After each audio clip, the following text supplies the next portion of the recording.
Of the Financial Times, and we've got a terrific lineup for you today to talk about corporate leadership.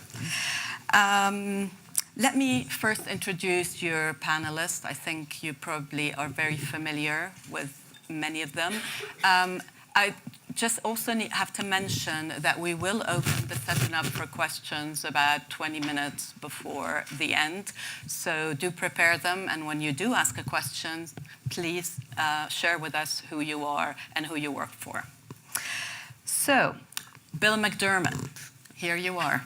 Do you want to say a word about yourself, Bill? I'm the CEO of SAP and very honored to be with my friends and colleagues on this panel. Thank you for having me. Hiroki Nakanishi. Mr. Nakanishi, would you like to tell the audience who you are? My name is Hiroki Nakanishi, the executive chairman of the Hitachi Limited, and simultaneously I'm the chairman of the Keidangens of the Business Federations of Japan. Welcome. Ginny Rometty. Yes, I am the chairman and CEO of IBM, and like Bill, I feel like these are my friends for over decades here, so good to be together. Great, so do interrupt each other. Yes. It'll be much more fun. And David Taylor. I'm chairman and CEO of Procter & Gamble. Pleasure to be here, and this topic is a very active one right now for all of us. So we have a broad remit. We're going to be discussing leadership in a climate of growing societal concerns that ranges from data privacy to environmental degradation to market concentration and endemic corruption. The question we will try to answer is how can business leaders best serve the interests of all their stakeholders while navigating a rapidly changing technological and political landscape? And I would like to start by asking each of you whether, as corporate leaders, you have in the past decade or so, as these concerns have accumulated, whether you do anything differently, whether you manage your companies differently. And I'm talking internally, but also in your interaction with governments and with consumers. Would you like to start, Ginny? Okay. Ladies first, I'll start. Okay. So as I think about this question, I don't think it's about changing what you do because of what's out in the environment. I actually think about it a lot. I guess I'd like to introduce a little bit of a concept here, in that what I think has changed is what we have to focus on, and everyone does from this perspective. This being about the fourth industrial revolution.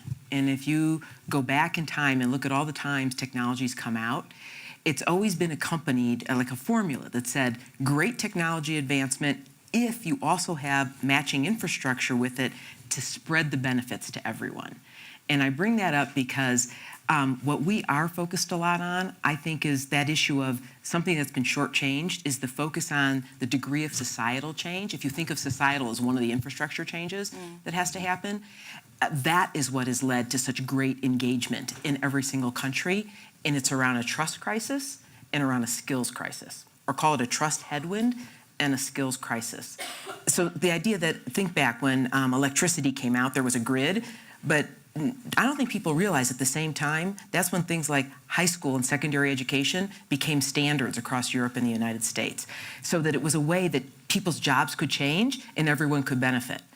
Right now, we've got so much focus on the technology, it is a real problem that there is not enough focus on this other side. So that's my answer, to what I think it's incumbent on business now to address this trust headwind around data and privacy, and I've got some ideas, we'll do it later, on the skills crisis. To get back to the skills crisis. It's not changed, but I think it's like paramount for us to focus on it. Okay. Mr. Nakanishi? The fourth industrial revolution means that digital transformation. That's almost the same, the base of the thinking about that. Such a digital transformations forced us to making some of the enterprise value change completely. The very much the product-oriented approach should be changed to more customer, social oriented, more human-oriented approach. In this case, it's really the very dynamic communications among the the public sector, private sector, how to reorganize of the final target or final goals. Those approach is really the very important mission of the corporate leader. Okay. Bill, and can you also perhaps, as part of this, address the interaction with government and whether business should be more vocal today than it has been? Sure. We actually did a survey with the World Economic Forum and SAP. We recently made an acquisition of a company by the name of Qualtrics. And we surveyed 10,000 people in 29 different countries and asked them about this fourth industrial revolution and basically said, how do you feel about technology? Is it going to make your life better? Is it making your life better, or is it not making your life better? And basically it was split between people saying better and not better. So there's an ambivalence around the impact of technology on the average person in society today. We know it's the driving force of innovation and growth, but not everybody does. As it relates to Jenny's very thoughtful comment on the trust deficit, government is not trusted today as much as the leaders of business. That's a fact. People in companies trust their CEO and their management team more than the public sector officials. That's just a fact. On the trust index But from... people in the wider society are also skeptical about CEOs. I'm sure they are, but on a percentage basis, they're more trustworthy of the companies and the management that they work for than public officials, which means that we have a covenant to keep in check. So yes, of course, we do have to be vocal with public sector, but also partner with public sector. We can't just assume that public sector officials and the public sector in many cases are really struggling financially and through other means. We have to be actively involved. And similarly, we also have to be authentic and empathetic with our people. And I believe that anything worth communicating is almost always under-communicated. So this is the era where you need to take information, you need to take the experiences and how people are really feeling, and you need to over-communicate everything, whether that's the government or your own employees. So active CEOs, active management, critical. Great. David, you have a particular challenge, I think, here, and that is the sort of the new consumer, the millennial consumer. Yes, I'd say first to the original question, I think it is changing and continuing to change at an accelerating rate. I think in the past, the investment community as well as the broad stakeholder group expected companies to deliver good earnings. I think today each company's got to decide who their stakeholders, beyond just shareholders. And I'd say in the past, I think it was much more focused on shareholders. And I think most CEOs today pay a lot of attention to a much broader group of stakeholders, which I think is great and needed. Beyond that, I think consumers and the broader group of stakeholders not only wants to know what the CEO thinks, but also how our brands come forward. Brands have to have a point of view, much more today than in the past. Performance alone would build a brand in the past, especially with millennials, but true under the broader audience. If a brand doesn't have a point of view and if the behavior is not consistent with the values that the company espouses, then you have a real issue. And I think it's elevating companies, one, being clear on what their purpose and values are, but it's also elevating the authenticity of what companies have to do when they communicate with various stakeholders, which I think is also very good. But I think there's a very high bar now, and it's going up with the broader group of stakeholders, not just shareholders. Well, we've had a... I just wanted to pick up on something that David just said there, because when you think of all the stakeholders, back to this point about, Bill, the survey that you did, with the new technologies that are out there, I think there is a huge inclusion problem, meaning there's a large part of society does not feel that this is going to be good for their future. Forget about whether it is or it isn't or what we believe, and that therefore they feel very disenfranchised. And so to your question about how do you work with government cannot solve that problem alone. I think those of us that build it or benefit from the technologies, we have a really serious duty about this, and because these technologies are moving faster in time than their skills are going to change. So it's causing this skills crisis, and it's going to mean for them to participate broadly, society to participate, if it's the U.S., not just two coasts, right? And it's what led to Brexit. It's what led to all of this, that you've got to make it inclusive, which means you have to believe in some different things, I believe, to go forward now. So when it comes to education and skills, why government can't solve it alone, if I could jump to that, is that, as an example, I think businesses, we have to believe that I'll hire for skills, not just for their degrees or their diplomas, because otherwise we'll never bridge this gap. I mean, all of us are full of companies of university degrees, PhDs. You've got to make room for everyone in society in these jobs. And so one is you have to have a new paradigm. You'd have to have new pathways that don't all include college education or tertiary education like that. And you're going to have a respect for that job, meaning not blue collar, white collar. I called it new collar. Right. And so just these different constituents, I think this is like a boiling topic right now about having it so that everyone can say, you're right, I could learn some new skills and get a very good job. And whether well, again, we can talk programs and the like, but that to me is the fundamental issue to all of what you see that's changed out in the market. Again, we will come back to the skills shortages, but there is a live debate today about when you're thinking about long-term challenges, whether quarterly earnings are contributing to the inability of business to actually think long-term, whether we're talking about issues of diversity, climate change, technology. This is what also, I think, leads many companies to conclude that for their own long-term competitiveness, they prefer the private markets. Is this something you all worry about? Maybe I'll just take a shot at it. First on this trust and this idea of brands. So you have trust and you have experiences. And if you just think about it, more than 2/3 of the people out there in society today are worried about losing their job to a robot. So that's like one of the biggest concerns that there is.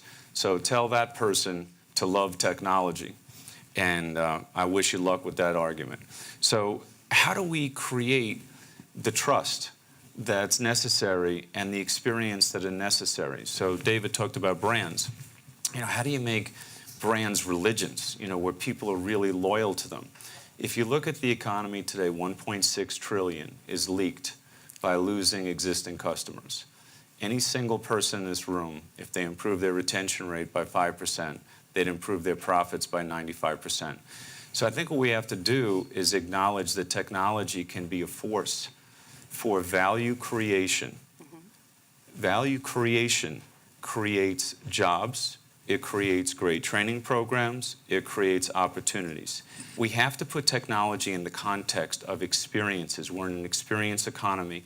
People can relate to that. Now, getting back to the earnings scenario, I think most of us, do annual guidance, and then every quarter, everybody wants to see if you're on the right track toward achieving your annual guidance. I think an annual guidance and perhaps even updating it in a less frequent way would encourage companies to be a little bit more strategic. So there is a value to having earnings and having the process around earnings and the driving force, but maybe it is too much to actually do it on a quarterly basis. Maybe we could do it on a semi-annual basis. Maybe less frequency would actually allow people to be more strategic and not focus on every bump in the road on their way to the finish line. Does anyone disagree? Yeah. In order to making some kind of the the sharing of the value among the various and private sectors, and also involving of some public sectors, that's a kind of the way. So the reporting period is not so important one. How to share of the common goal of all of the stakeholders. That's our recent, the very important target for sustainable development goals. Those kind of the direction is very important to share it. Yes. No, I definitely agree with you, Nakanishi-san. But I also would like to acknowledge that I think purpose, and I think David touched on it, and Jenny with the education, the brand, the purpose behind these companies, the strategy behind these companies.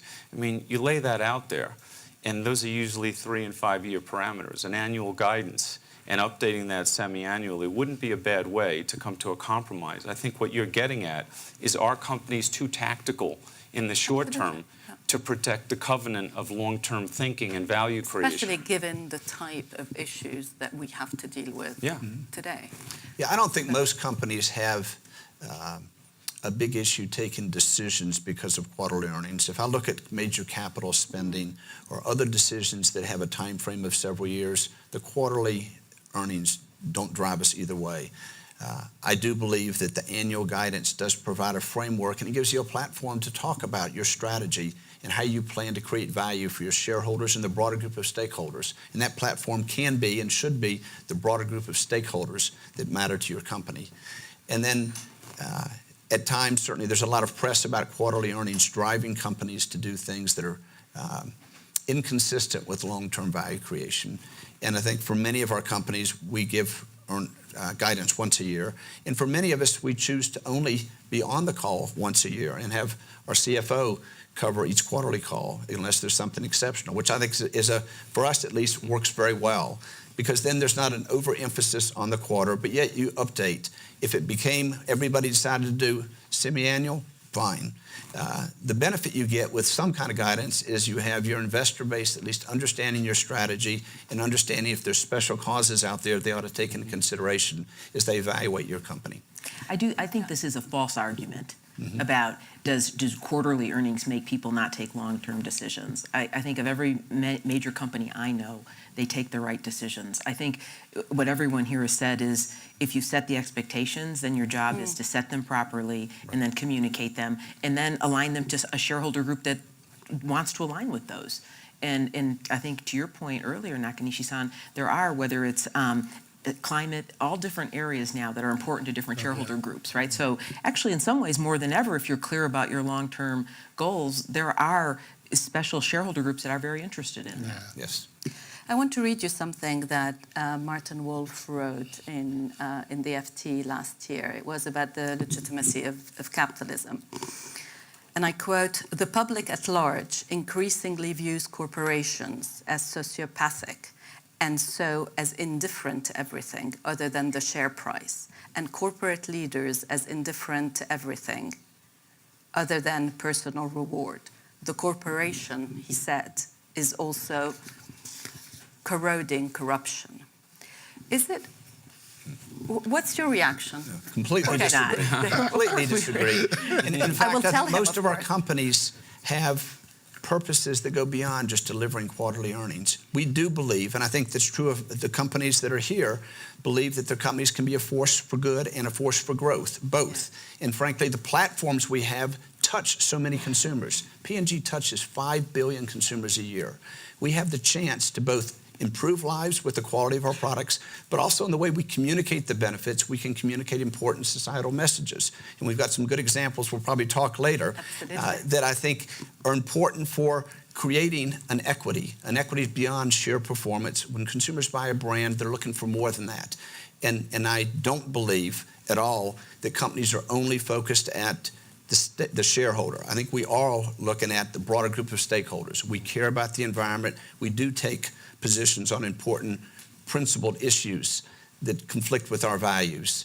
And I think that's an important part of the contribution we make to society. I think business can lift communities and society with the work we do. But David, I do think I can understand, while all four of us are storied companies that I think have well-known purposes and are very committed to multiple stakeholders, I think I can understand why someone would write that, in that it gets back to if a large part of the population feels disenfranchised to a future, because what do people care, number one, about? Their job and their safety. And so if they don't feel they have a future, then you would feel, well, then, so I do think that that problem he's getting at, I don't agree with what he wrote, but the problem he's getting at is something that can only be solved with a partnership much bigger between government and private sector. I should have said, really, in fact, that obviously he didn't mean your company. No, I know We're not talking about your company. But you can see why in general, right? And this is a general and an evolving view in society. It's getting worse right now, and right? it is affecting the political landscape. I mean, you look at Britain and Brexit. I was hoping not to have to mention the word, but it's inevitable. We should ask you questions. In fact, I'd be interested in what you think. How do you?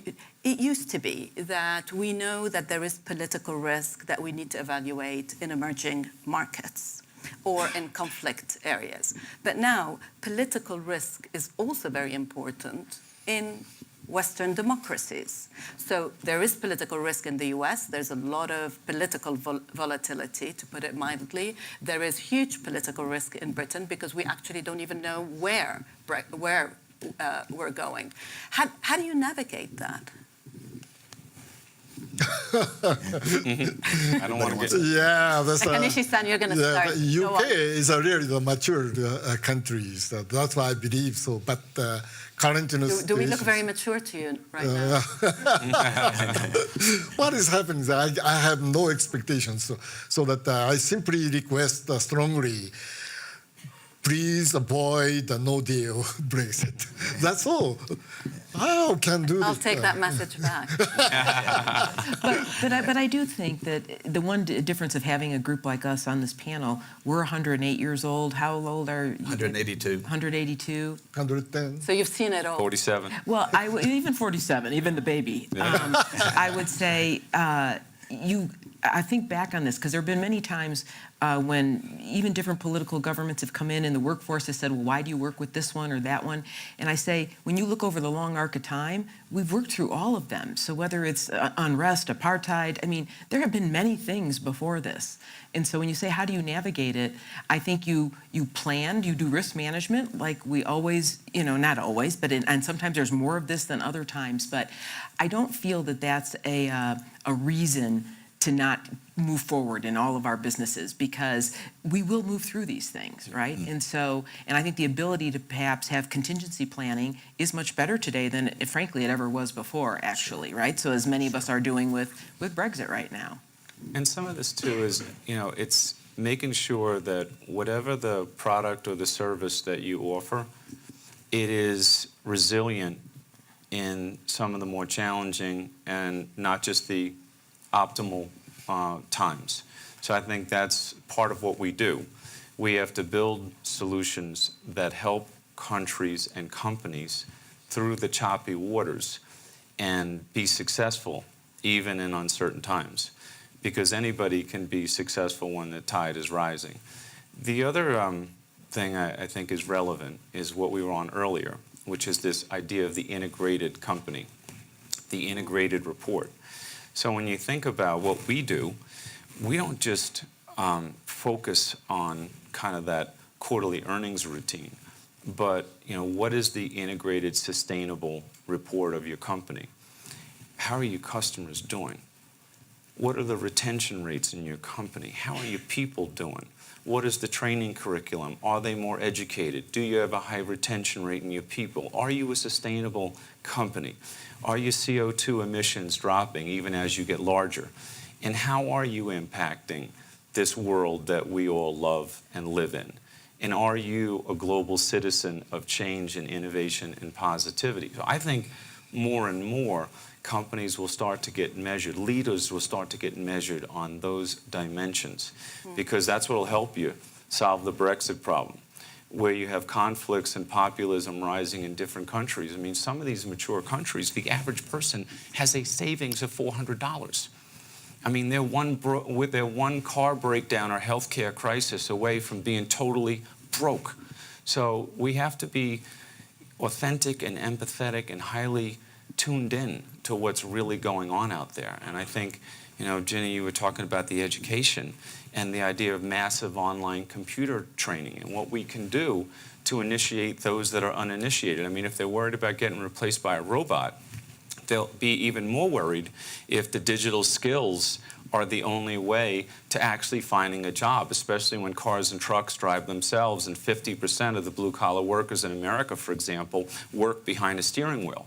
So we have to be in front of the change and help governments solve these problems. And I think the companies on this stage are representative of sustainable, integrated companies with an integrated report in the way we approach things. David, do you have anything to say about Brexit? Just two things. In addition to contingency plans, which we all have to have, it's important that we remind our consumers and other stakeholders that we'll be there no matter what the outcome. I've got a very clear view on what I'd want to see, but frankly, the UK people have to decide what's right for their country. What we can do as P&G is stay focused on making sure our people know, our employees know we'll be there no matter what happens. We had a business in the UK before Brexit. We're going to have a very fine business after Brexit, whatever the outcome. The same is true for the folks in Europe.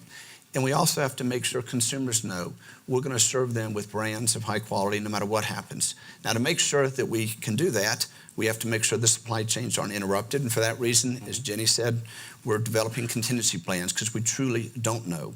We would advocate for an agreement that makes sense for both parties. But also, we have to be prepared for whatever happens. Employees know we'll be there. Consumers need to know we'll be there.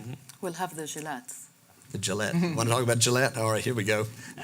I'm coming back to it. Oh, no. Ginny, I was wondering whether you might talk about your concept of the new color. Yes. This is, it really wraps up everything we've talked about here, because when I say there's a skills crisis, I really do believe 100% of jobs will change. 100% are going to change. And even if you look, and there's all different statistics everyone in here has. I looked at the jobs created in the U.S. in the recent 10 years, 2/3 are all digital-enabled jobs. So here you have this issue, and you have then this big gap between people who are in the workforce today, so whether they're age 30, 40, 50 and up, that don't see that they have the skills for the future here. So we started thinking, and we've now been at this 7 years, so got a pretty good experience under our belt here with 500 other companies. We started this idea of new collar, meaning, well, look, if everyone to participate in the workforce can't necessarily have a secondary or tertiary degree, what do you do? But they can actually learn these skills and make a very good living. And so it means, therefore, you have to change the model of education. So new collar was the idea of a job, not a blue collar, not a white collar, so not a negative stimulus to this. It's a new collar, right? So not blue, white. Then for education models, there's a couple ways to get there. One would be, we all invest in education. We do $500 million a year. My colleagues do similar things. The other way, though, is apprenticeships. I want to give a few models. Apprenticeships, again, with many in the room, but if we scale them, we're finding with apprenticeships, I just met my most recent batch of apprentices. I have a barista, an FBI agent, a fire worker who couldn't work because of physical problems anymore, a nurse who could no longer nurse, and put them through 12 weeks. They're paid, because the other issue is debt in the countries, all countries. Mm-hmm. And so apprenticeships can make up a big gap closer for people already working to gain an additional new skill. Then you have, if you want to look at the youth coming out, this idea was something called a pathway to technology. It doesn't matter. It's a 6-year high school. So the idea that you could get your high school degree and an associate degree at the same time, and you would learn digital skills, be employable, and we're now in 13 countries, 11 states, 500 other companies are helping in a pipeline of 125,000 kids. But does that not involve changes within the education system? Well, before you get to the extra 2 interesting you years? say that, because every country we've been in has maybe a different name, but a high school, and then community colleges, or they come by different name, trade schools and the like. Mm-hmm. And you marry them, ask them to work together. So it is a partnership with government that you ask them to say, I'm going to put you together. The companies will offer mentors, their employees as mentors, and internships. It's a very simple formula. It is not about a lot of money. And at 125,000 kids, they're now coming out. 400% the graduation rate, 400%, and they're able to take jobs 2x the median wage out there. And many, by the way, we're around the world where we did this together. Bill's in some of these schools with us. These are kids that are first generation into this. I mentioned this, there are other methods. The point, though, is that these new models give people pathways to get into this new workforce. Mm-hmm. Now, it means something about a company. All of us that all want to hire the top of you have to really look at your jobs and say, you know what, some of these jobs can be done by someone with that 6-year, an associate. And therefore, you have to change your paradigm of hiring. So most of the world would say tech has left the middle of the United States behind. We now have centers all through the middle that are 1/3 this kind of degree that they look like. And that provides employment for a whole segment of the population that felt they were left behind. And so that is when you said, what do I look at? I just want to, that to me is one of the most, you can tell we as a company are passionate that if we don't fix this issue to bridge this skill right now, at the rate it's moving, you will have unrest. And so people have to have a route in. Thank you, Jenny. This is a fascinating concept. Can you tell us a little bit, Nakane, Oh, yes, about Japan? Even in We're starting those schools in Japan too, by the way. They're starting. the blue collars already. That's the very few young people want to be. Right. So that's already that the Japanese, the manufacturing industry. Well, you have shortages in any case. We cannot hire those kind of people, and also the very talented, the blue collars already that's making some of the, the programs to control of the robotics or some MC machines. There's always the blue collar already can do it. Those kind of the real quality of the labor has to be changed very dynamically. That's a kind of the social structure change. It's not simply of education issues. Which kind of the labor or working environment is more required for that. That is also very strictly related to the sustainability of the enterprise, especially the recent manufacturing industry. Is Europe behind in thinking about the skills shortages and what should be, and having a more proactive approach? For technology specifically or in general? Yeah. There's not a lot of large-scale tech companies in Europe compared to America. So I can say in the area of business software... This is one of your challenges, in the area of business software, Europe is actually ahead. So I think that Europe is incredibly ahead on apprentice programs. It is. Yeah. So, like you're talking apprentice, Jenny, like sinking in with me. I think Europe does it really well. I mean, we have one of our executive board members that basically started in an apprentice program 15 or so years ago that's now on the executive board of SAP because we do those apprentice... But it's Germany specifically. Germany specifically, but it's not But limited. the others are now. Yeah, they are now doing very well in this regard. And I think my colleagues would agree that we're in a global world in tech. So regardless of where your company is located, we're neither a German or a United States tech company. We're a very global technology company. So what we're doing is going to any corner of the earth where we can find the necessary talent to sustain our company. And as we're talking about ideas in apprentice programs and initiating the uninitiated, one example is autism at work. So we committed to hiring 1% of our workforce from individuals that are somewhere on the autistic spectrum.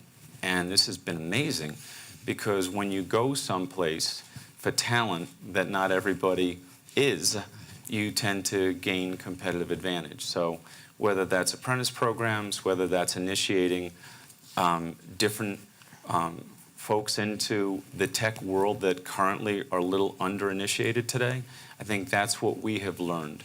Go places where not everybody is, and then utilize what Nakanishi-san and Ginny have talked about in terms of how they are working these various program angles to get people involved. We, for example, on these massive online computer courses, we're training 3 million people today that aren't even in the tech industry.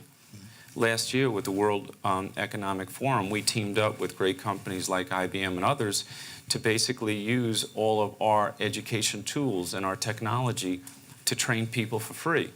I think some of this is like making sure everyone's aware that they can get the information and they can start to get online and start to really participate in the digital economy. David, instead of coming in on this, let's pivot to campaigning. Okay. Tell brand us campaigns. about Yeah. your What are you running recent for, Dave? experience running with for Gillette. office. Let's I'm not running entertain for office. Go ahead. The Gillette campaign. the- Yeah, for the those that Gillette don't know, campaign. just even before that, we've had a number of brands that have taken positions on causes that we think are relevant and consistent with our values. Many may have seen, we've had an Always campaign, the Always brand, called Like a Girl, and it's always a whisper in different parts of the world. And it recognized that teen girls' confidence drops when they're going through puberty. And there was a phrase called Like a Girl that when you first test, is Like a Girl positive or negative, 19% said it was positive. We ran a campaign that highlighted girls and lifted them up, and we got to 79% viewed it as a positive outcome. And people became more cognizant of Like a Girl, not using it in a derogatory sense, but positive sense. Now, to take that as something that was very successful, built the brand, it communicated a very positive societal message. We've recently run a spot for Gillette that took on a very timely topic, and it was toxic masculinity. And it addressed two parts, which is bullying and sexism. And it had some illustrations of how it happens at times in society, and then paid it off with, we believe men can be better, and we need to be the best a man can be, and illustrated visually men stepping in a positive way in all those instances. And the response has been incredible. In the last Positive 5 and days, negative. positive and negative. It lit up my email and many others. On the negative side at first, spiked, where very aggressive email, campaigns against us with small groups that wanted to be very vocal, using bots and other things to fill up our email and bury our various forms of communication with our consumer relations people. But we stayed the course because we believe the message is relevant, and we believe it's right to go ahead and continue to communicate this. And it's interesting, by day 3, it shifted much more positive. We've had in 5 days, 75 million views of that spot. And what it did, which is really powerful, it sparked a conversation about appropriate behavior, about civility, and things that I think are very timely. And we've seen a number of people step in, advocates, to take on those that attacked it. And what happened was we didn't accuse anybody of the behavior. We highlighted behavior that's happened that often has been dismissed as boys will be boys. And they do things that are very derogatory toward women, or they do things that are frankly difficult to really explain, bullying and others. And while it may happen infrequently, it happens. It's in our society. And the visceral response on both sides has been amazing. But I think what we'll see, now we're only a week and a half into it, we're going to see the positives go up more and more and more. And we're going to see, especially amongst millennials, but also amongst the broader population, that Gillette stands for something. They know the product performs well. Was there a lot of, I mean, I assume there was a lot of internal debate. Discussion. About this. Discussion, What less made debate. what clinched it? Because it communicates a value that's consistent with what our company stands for. We believe in gender equality. The world will be a better place if my board of directors on down, it's represented by 50% of the women. We sell our products to more than 50% of the women. We touch 5 billion consumers a year. The people that buy our products are predominantly women. The people that do the housework around the world are predominantly women. And we try to communicate in a respectful way, and behavior that's inconsistent with that is not only not good for society, it's certainly not good for our business as well. And so we try to lift up better behavior. And I believe as time goes, we're going to see a significant shift in positive sentiment. And I think we'll see the equity of the brand rise because it stands for something that matters. Let's bring in the audience. I see a question over there. I'm Yoshi Hori of Globis Japan, and we understood that purpose and brand and trust and good corporate behavior and working for stakeholders are important. On the other hand, we have to win, and also we need to survive and prosper. What you see are the threats that you're facing in this fourth industrial revolution, and how you're tackling it? Is that a question to me? Or just Go the ahead, group? jump in. Why don't you take? No, I just want to make sure. No, it's the way I look at the fourth industrial revolution, and how do you win? How do you win is real simple. It's like technology is the baseline for winning. And these enterprises, these businesses have to be intelligent enterprises. You have to have a strong a handle on your demand chain. Everything today has gone digital. It's gone social. It's an omni-channel e-commerce world. You have to make great, incredible products that add an immense value to people's lives. I think David, talking about his brand and his love for his brand, these brands have to create literal fans, people that just love that brand. It's a religion for them, and they stay loyal to that brand. So I go back to where I started. 77% of the world's transactions run through an SAP system. So like you said, David, we feel like we have an immense responsibility to the companies that we serve, so they better serve their customers. But that data that they create is huge. And that data is so powerful. You know, in God we trust, but everyone else needs to bring the data, right? So you have to have control and a handle on your business. But the big breakthrough today is the experiences. When people make great products, the ones that engineer those products, they want to know how she's doing or he's doing with that product. Is it making them happy? Am I connecting with them? Should I change the engineering design? Do we tweak it? Are we hitting the mark? And then, you know, when you get past the product, think about the people in these companies. A lot of these companies today are soulless. People are running around in cubicles playing Office.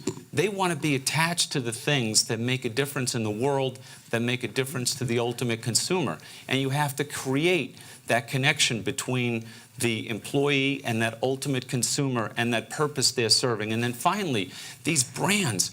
When people speak of your brand, they're talking about your family. They're talking about your name. And I think the idea of leaving customers stranded or not knowing exactly how they're doing today, and when they give you feedback, not being on top of that, that is the next big cause to losing. You have to know the answer to those questions to win. So what's going on, and why is it going on, and how do you connect the experience with the operations of the company? To me, this is the winning formula. Ginny, you wanted to come in? Yeah, I was just going to add, to complement what Bill said. Like Bill, we run almost 100% of the banks of the world, 90% of the airlines, 50% of all the telecommunications. And we get the honor of working with so many clients. And I would just add, one sense, when you said, what do you do, is to go a digital transformation in. Yeah. The other thing I see people doing to compete, though, is to go from all their process and data out. And so you go both directions on how to change a company to succeed. And I do think people will succeed or fail on their data. Now, it does mean, maybe we'll get to this point about either regulation or privacy and other things, but it does mean that data, and you have to do it with stewardship, right? So you've got to be clear about your principles on trust and transparency of your data, but that it will be the thing. And a stat I like to use is that of all the world's data that everyone talks about big platforms having access to, that is only 20% of the world's collected data. The other 80% belongs to every company that's sitting in this room, if they could do something with it. And those technologies are now becoming to be there. And whether they are AI, or quantum, or blockchain, I mean, that will just keep going. And so I would say one of the things to do as much is to be very clear about how I'm going to differentiate myself through my process and my data. And I would add one more thing, which I think is shortchanged.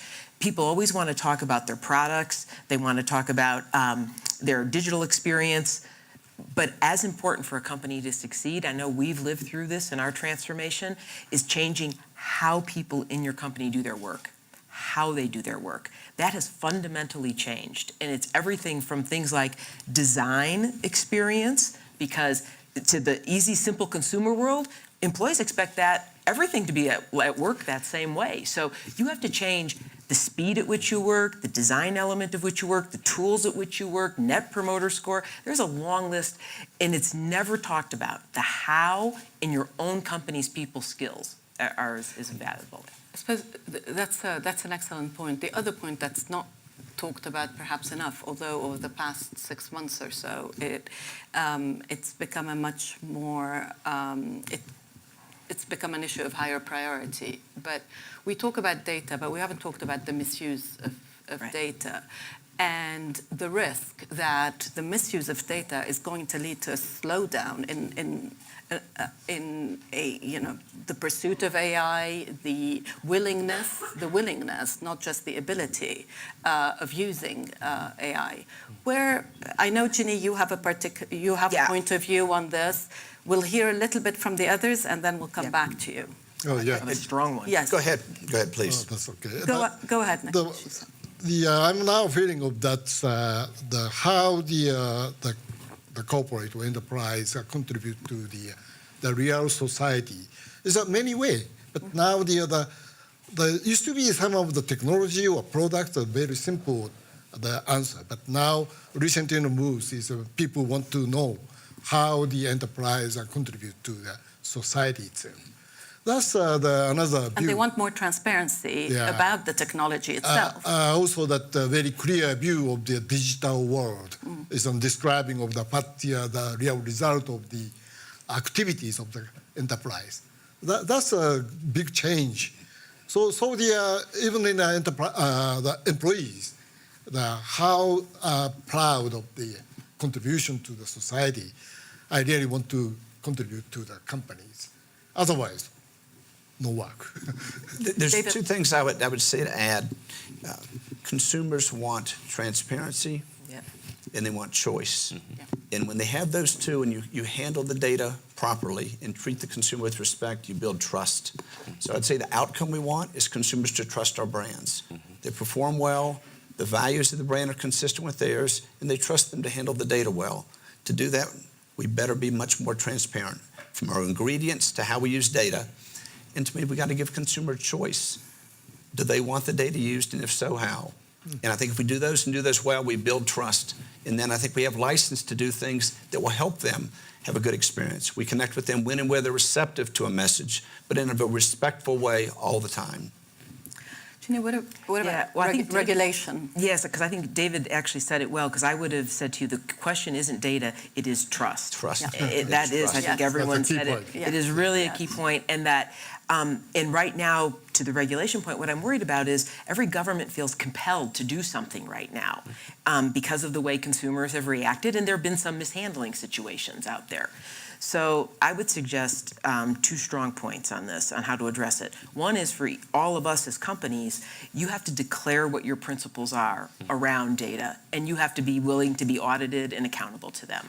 So ours are, we believe the purpose of all these technologies is to augment man, not replace it. Ownership, the data belongs to the creator. It belongs to the creator. We're clear about that. And things like fairness and explainability of AI, and that there's no bias in it. So you're clear what you believe. I do believe then if there's regulation, it should be, the analogy is precision medicine. I would use precision regulation because my biggest fear was that it's going to derail the entire digital economy because this urge to regulate is going to be so strong for some good reasons, but that it needs to be first around consumer privacy of data, which says I get the chance, like David said, to consent, opt in or out, see my data, or delete myself, right? And so you should, regulation there sounds right. I think the next thing you have to have is explainability for AI and other things we talked about. And the third is you do have to have liability when there are things like hate or illegal things going on. We got involved with child sex trafficking in the U.S. No, we didn't get involved in it. I mean, we were involved in a bill, a legislation. And when asked, would we support legislation that said, if we knowingly on our cloud platforms had someone with child sex trafficking, would we be held accountable? Like, that's an easy question to me. The answer would be yes, if you knowingly had it. So there should be liability for those things. There is no such thing as a dumb platform anymore. There is not such a thing. And so I think that was a little bit of in my mind, a framework for precision, just like precision medicine. Otherwise, I'm afraid the doctor could kill the whole body instead of just addressing what the real issue is. And the real issue is around consumer privacy. It is. Yep. I saw a hand over there. No? Yes, go ahead, please. Hello, my name is Horst von Butler. I'm editor-in-chief of the German business magazine Capital. You talked also about the crisis of leadership.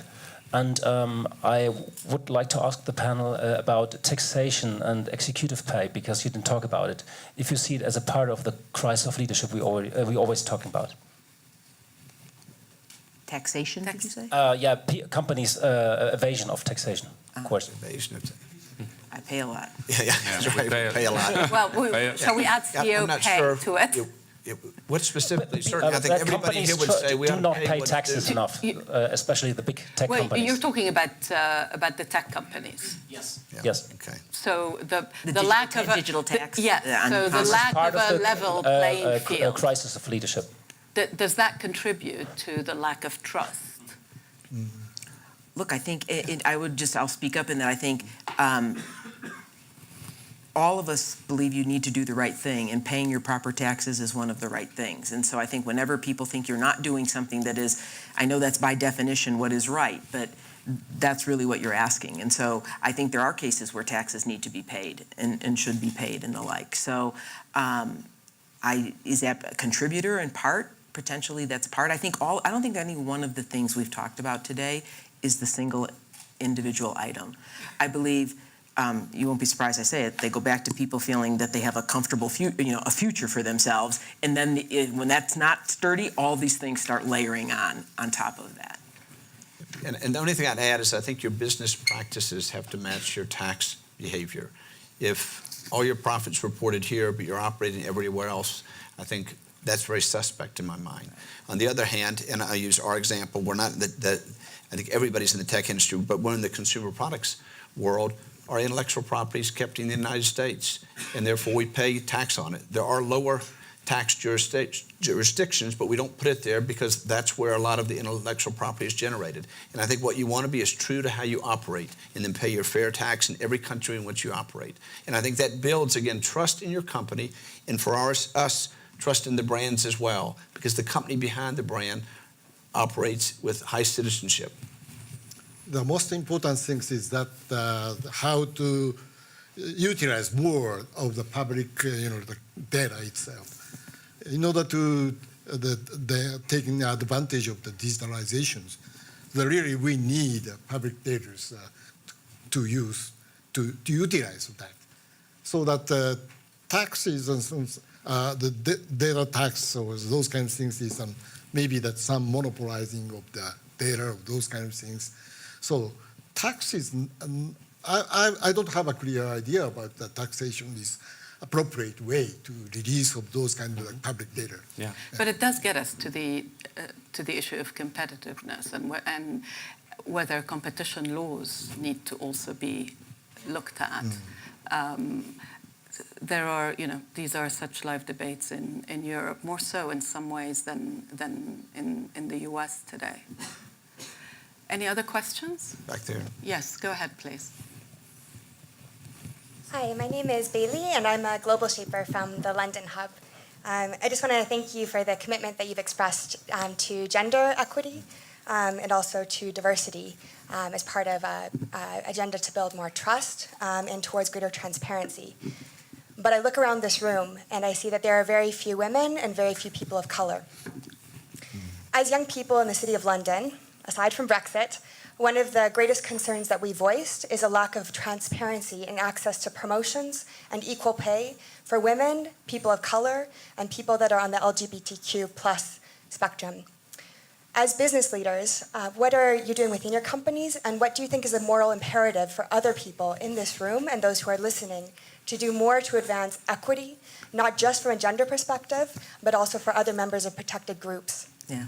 Look, I think I believe so strongly in this. We lead the tech with women and women executives. I have several of them here in this room out of my contingent. There are more women than men that are here today. But when you say, what are you doing?